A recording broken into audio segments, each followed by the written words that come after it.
100x100ൻ്റെ വർഗ്ഗമൂലം എത്ര?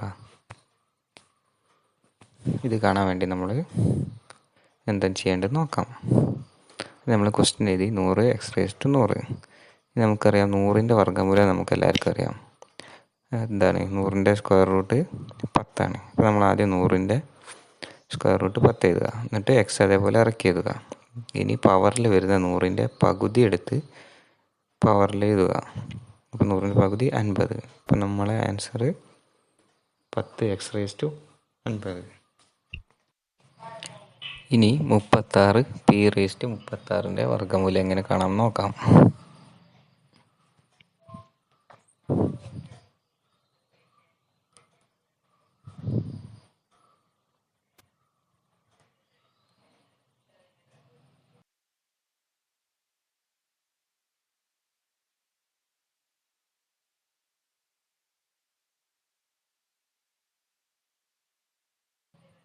നമ്മൾ ആദ്യം 36ൻ്റെ വർഗ്ഗമൂലം നമുക്കറിയാം 6 എഴുതുക. എന്നിട്ട് പി അതേപോലെ ഇറക്കി എഴുതുക. ഇനി പവറിൽ വരുന്ന 36ൻ്റെ പകുതി എടുത്ത് എഴുതുക.